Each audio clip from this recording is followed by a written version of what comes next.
among 259 passengers and crew, boarded Pan American Flight 103, a U.S. flagged 747 flying from London to New York.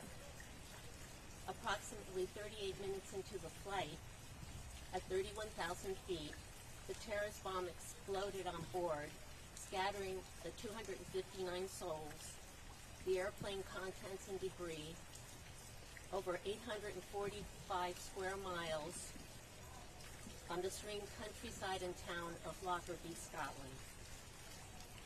At that moment, 270 lives were shattered, and thousands of victims' loved ones from 21 nations were left to pick up the pieces. Regular people like you and me began a stalwart quest to ensure justice would be served by identifying and holding accountable all those responsible for the second most deadly terrorist attack against America in U.S. history. The victims' families pledged to pursue justice, and this is my 3-decade-old promise to my husband, John, who was 38 years old. He was my best friend and the father of our 3 very small children.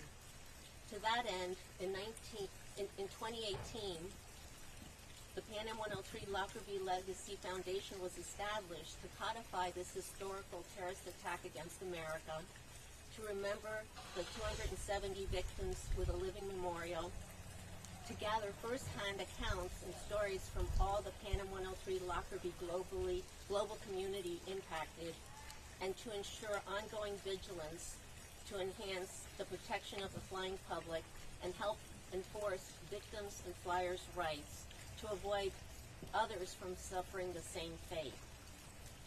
Aside from issuing the 1991 criminal indictments against the 2 Libyans, Al-Magrahi and Fima, and the 2020 criminal charges against Massoud, U.S. authorities have never arrested or prosecuted any suspects in 34 years. To the American families, this felt like a betrayal by the U.S. authorities and our government. To the thousands of people who regularly pledge their allegiance to America and its flag. The U.S. apprehension and arrest of Libyan terrorist suspect Abu Aguila Mohammed Massoud is the first tangible step made by the U.S. Department of Justice in 34 years to hold any suspect accountable in U.S. courts. U.S. federal courts have the jurisdiction to prosecute crimes on board U.S. aircraft, regardless of the location. And multiple jurisdictions routinely try criminals under applicable laws that are national as well as local laws.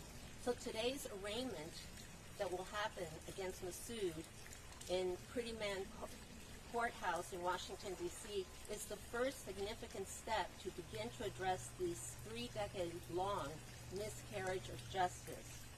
It's the victim's family's fervent wish that U.S. criminal trial proceedings begin immediately. Justice delayed is justice denied. The victims' families are keenly aware that after 34 years, informants and witnesses die, memories fade, and evidence can deteriorate or disappear. On behalf of my family and the families of Pan Am 103 Lockerbie members, I want to express our gratitude to President Biden, a Syracuse University alumnus, and there were 35 Syracuse students that died on that plane. I also want to express our gratitude to the U.S. authorities for today putting actions behind their 34 years of promises and pledges. The time for justice is now. Thank you. If there's any questions, yes? Cummock, this subject confessed his crime 10 years ago. What do you say of the fact that it took these 10 years to finally face justice? Well, back in 2011, I had personally brought a very credible source to the attention of the U.S. Department of Justice who had signed an affidavit saying that he knew, as former Minister of Justice for Gaddafi, that he knew that Gaddafi, he had proof that Gaddafi had actually ordered the attack on Panama 103 as well as other terrorist attacks. I gave the information to the Department of Justice, the sworn affidavit. There's even a book written about it called Storm in the Desert. The U.S. Department of Justice, State Department, the administration all took this information, and I heard nothing. And our constant request for updates on what the status was nothing, and that was in 2011. In 2011, the same Minister of Justice had become the head of the National Transitional Government in Libya, who was overthrowing the Gaddafi regime. He came to the United Nations representing the Libyan government to try to get a no-fly zone supported by the United Nations. He came with the information and the affidavit that I had given to the U.S. authorities, and for 4 days I sat in the Libyan mission to the UN, and for 4 days they said that Al-Jali, who was the head of the National Transition Council, had said that the U.S. Was not willing to discuss anything about that. Then in 2015, family member Ken Dornstein put together a PBS three-part documentary entitled My Brother's Bomber. He had, from 2011 and 12, located the many suspects that were still outstanding, and had given the exact information in 2012 to the U.S. authorities. The PBS program, My Brother's Bomber, aired in 2015, and I was with Ken and some of the victims' family members at the Department of Justice with Attorney General Loretta Lynch, and I said, what have you been doing with all this information? Why aren't you, what's the status of this?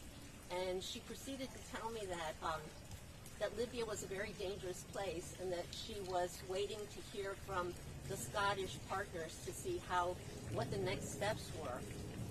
Frankly, I was stunned, and I said to her, well, first of all, with the Libyan attacks to the U.S. Embassy and CIA annex in Libya, within months, the U.S. government had gone into Benghazi, had gone into Libya, captured the suspects, brought them to trial in the U.S., and they were prosecuted and now we're serving sentences. That's the same Libya that you're saying is too dangerous for you to go in to pursue suspects for the Panama 103 bombing and murder of 190 Americans. And she said, well, it is a very dangerous place. And I said, well, not any more dangerous than it was for family member Ken Dornstein, a nice Jewish man whose brother had been killed, for him to go in there on his own. So we really feel that there has been some sort of obstruction of justice going on, because there have been credible sourcing and finding of individuals that have been given to the department. And again, if you look at the actual indictments and criminal charges against Massoud, it says that his interview was done over a decade ahead of time.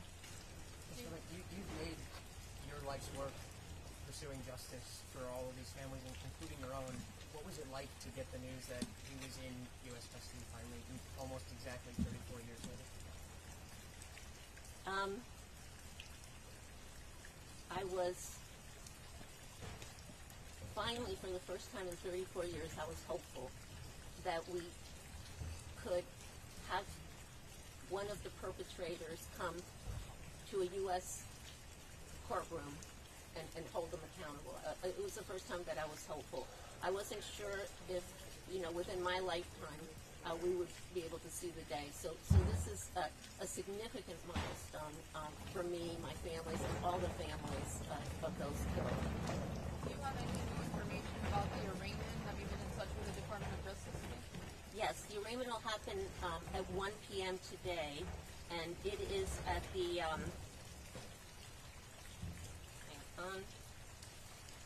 I have the information. Freddie Mann Courthouse in Washington, D.C., and Terry can give you the exact information, but it is scheduled right now for 1 p.m., but it might be pushed back. Family member and also board of director member of the Panem 103 Lockerbie Foundation, Paul Hudson, will be at the courthouse representing all of us. Terry can also provide you his contact information if you'd like to reach him. You said it provided a sense of hope. Has there been, what has it been like the last 24 hours? Has it been frustration? Has it been, were you reaching the point of, you said you didn't think you were going to see it in your lifetime. Was it a point of apathy? I mean, where were you, how were you feeling leading up to this?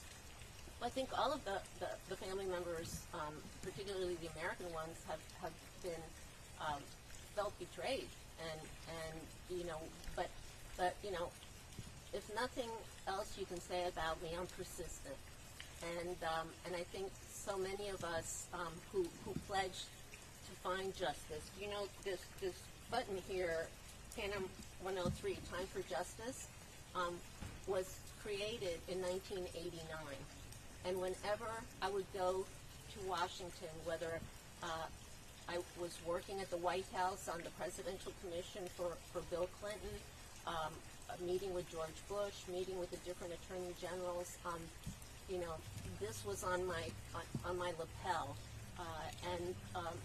As I said, this was the love of my life, and I had promised him that I would make sure until my dying breath that I was going to do what I could to pursue justice, as have many of the other family members, because this has not been my quest alone. What outcome are you hoping for Masood to come in if it goes to criminal trial in D.C.? What do you and the other family members of the victim hoping for judicially?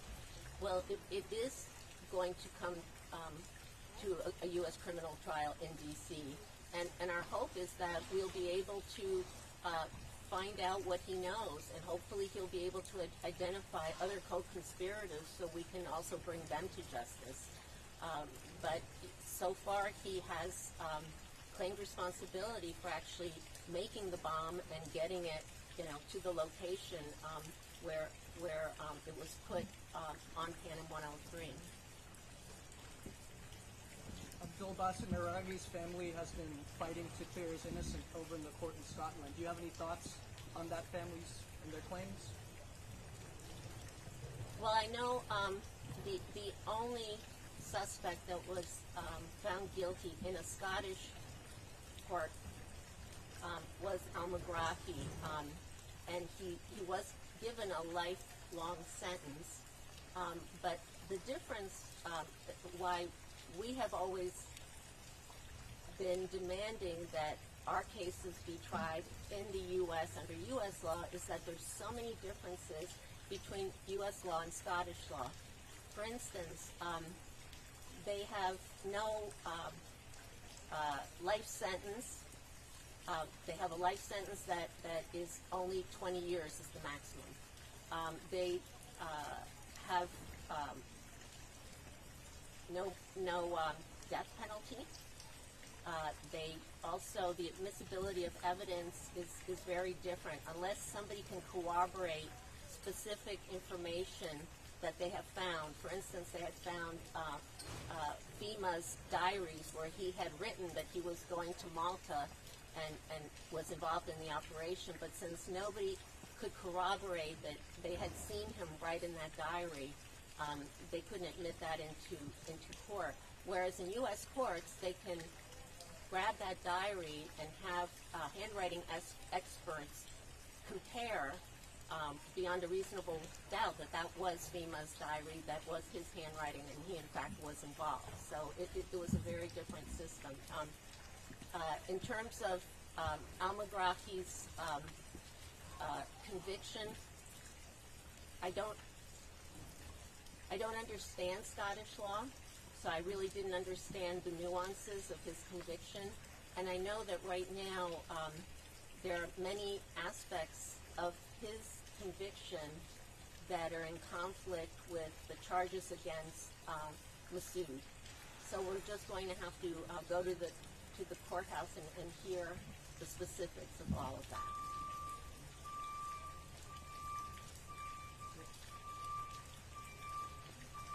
go ahead and get some quick followers. Ms. Cummock, do you feel comfortable at all saying anything in Spanish? If you don't mind broken Spanish.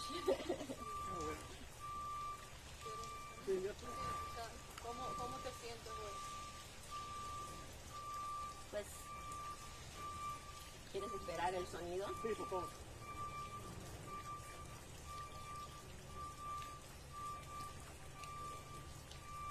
This is really a very quiet place until the neighbors, I guess, see media here, and then everybody takes out their trash cans and starts moving around their cars. And, sorry about that.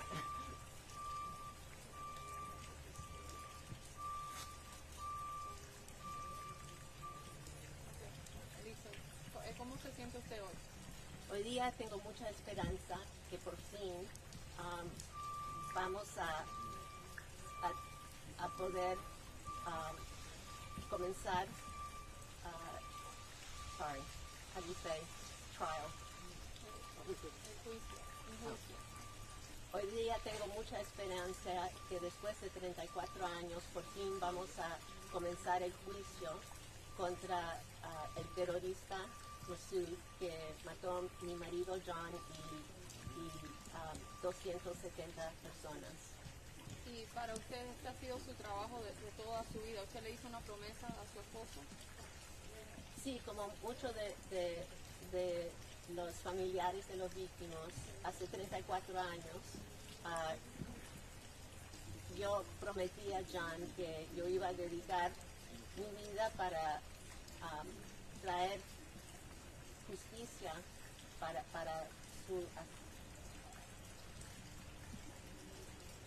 su muerte y la muerte de todas las víctimas. Y para las personas que no han seguido el caso, ¿por qué este caso ha sido algo tan diferente? O sea, dos otras personas han ido a juicio, uno salió de la cárcel, pero en este caso, ¿qué es diferente? Porque todo eso pasó en Escocia, con la ley de Escocia, y no tenía nada que ver con el caso que debía estar enjuiciado aquí en los Estados Unidos, porque la bomba se había puesto en un avión con la bandera americana. Era el vuelo de Pan American 103. Y las leyes de Escocia y Estados Unidos son diferentes, y usted piensa que ahora va a tener un resultado diferente.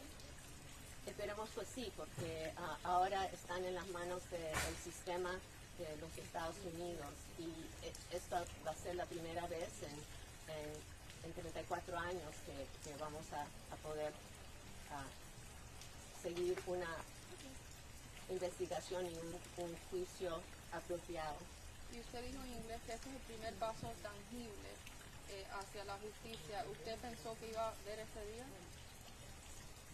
Solo con esperanza, porque yo no sabía, cada año que pasaba y que el gobierno de los Estados Unidos no estaba trayendo a esta gente para los Estados Unidos para enjuiciarlo, era bien difícil tener mucha esperanza, pero por fin ahora yo y los familiares sí tenemos esperanza que por fin vamos a comenzar este paso. Y por último, usted dijo en inglés que se sentía traicionada por el gobierno de Estados Unidos. O sea, ¿puede repetir eso? Sí, pues los familiares de todos los 190 víctimas americanos, sí, sentíamos que el gobierno había traicionado toda la gente americana que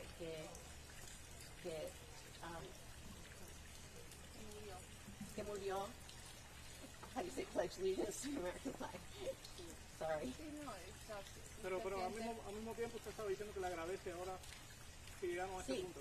que yo agradezco al presidente Biden y también las autoridades del Departamento de Justicia que por fin están tomando acciones después de 34 años para todos los prometes que habían hecho para traer este caso y justicia a la familia de los americanos.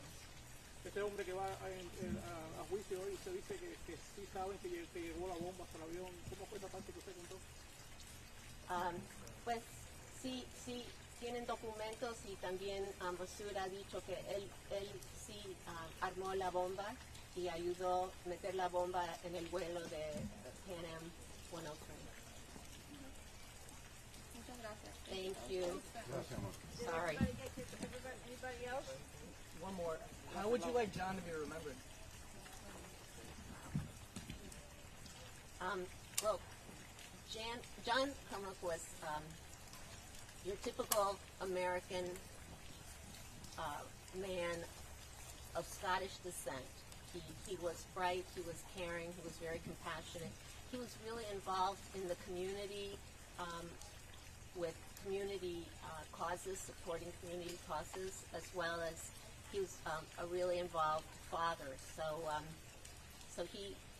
I know that if I had been on that plane, that John Cummock would have been trying to push for justice on the Americans' behalf, on the victims' behalf, just like I have. But he probably would have gotten to justice sooner than me. So I find it so sad that my children were only 3, 4, and 6, and they really never got to spend very much time with their father because he really was a remarkable human being.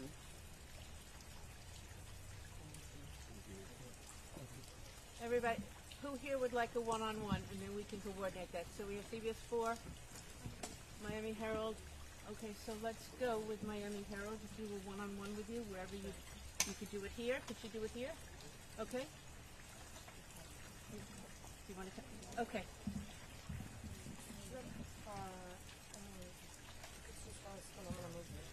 Okay, and Channel 4. Anybody else wants a one-on-one? One-on-one. Hi.